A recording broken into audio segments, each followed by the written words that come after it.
Why does lust return right after you thought you finally defeated it? Why does the temptation strike hardest when you're praying more, seeking more, and calling on God more? It's not random. It's not proof that God is disappointed in you. And it's definitely not a sign you're failing spiritually. There is a deeper reason the battle keeps coming back. It's almost like the enemy knows when you're trying to get closer to God, and he launches an attack tailored to your weakest moment.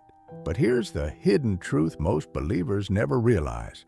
Sometimes the intensity of your battle is not a sign of spiritual failure. It's a sign of spiritual elevation. And if you walk away from this message with one revelation, let it be this: your struggle is not proof that God has abandoned you. It's proof that something powerful is being formed inside you. Stay with me, because what you're about to hear will finally make sense of a battle you've been fighting for years. In the first video, we uncovered why God allows the struggle, but now we're going deeper. Because the truth is, for many believers, the fight doesn't just appear once. It returns. It circles back. It hits again when you least expect it. And you wonder, God, why does this temptation keep coming back? Why do I feel free for a season and then suddenly I'm attacked again? Today, I'm going to reveal 3 deeper spiritual layers behind this repeated battle, and once you understand them, you'll see that what the enemy meant to destroy you, God is actually using to build you. Reason number 1, the battle intensifies when you enter a season of spiritual transition. Have you noticed that every major biblical figure faced their greatest temptation right before their greatest assignment? Jesus wasn't tempted at the end of his ministry. He was tempted before it began. Why? Because the enemy tests the gate of your destiny before God opens the door. And this is why your lust battle intensifies the moment God starts shifting you into a new dimension. You feel it. Your hunger for God grows, your prayer life shifts, your desire to be set apart becomes stronger, and suddenly, temptation attacks like a storm. The enemy is not fighting your present. He is terrified of your future. He sees the direction you're headed in, and he would rather trap you in shame now than deal with you walking in authority later. God allows the pressure not to break you, but to make you unshakable for what's coming.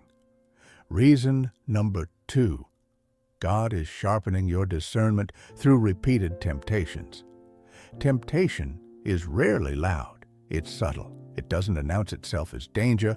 Sometimes it arrives disguised as someone who understands you, someone who just wants to talk, someone who feels like the connection you've been praying for. Lust often wears the mask of comfort.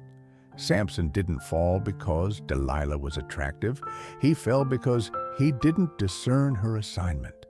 And many believers today confuse emotional validation with spiritual alignment.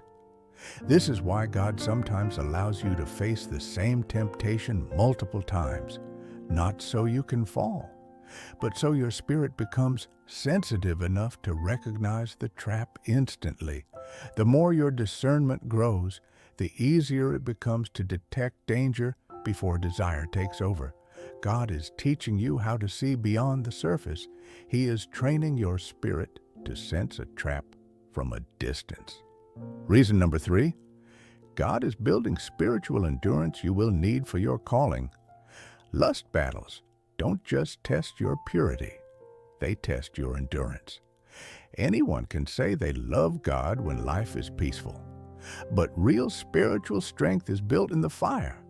When your flesh screams one thing and your spirit cries out another. This is why Joseph didn't just face temptation once.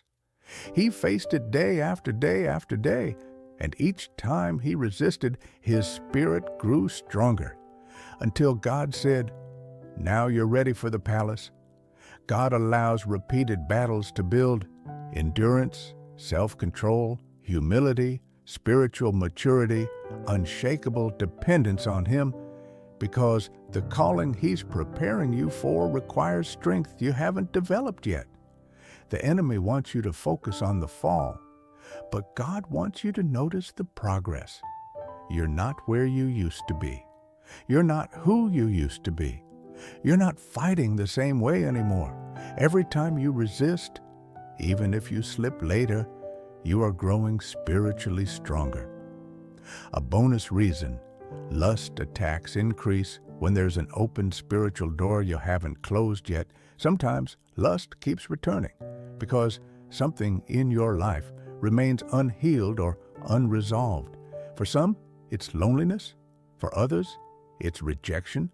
For some, it's past trauma or emotional wounds or unconfessed desires. Lust usually enters through unsurrendered places. God allows the battle to reveal the door, not to condemn you, but to close it forever. You think the problem is lust, but God is trying to heal the root beneath it. Listen closely. You are not weak because you fall. You are not hopeless because you struggle. You are not dirty because you feel tempted. In fact, temptation is often a sign that the enemy sees what God is building in you. Your struggle is not a tomb. It's a classroom, not a curse, but a catalyst. Not proof of defeat, but proof of development. God is not disgusted with you. He is developing you. He is forming a version of you that is strong, wise, disciplined, and spiritually aware. He is teaching you how to fight battles in private so you can walk in victory in public.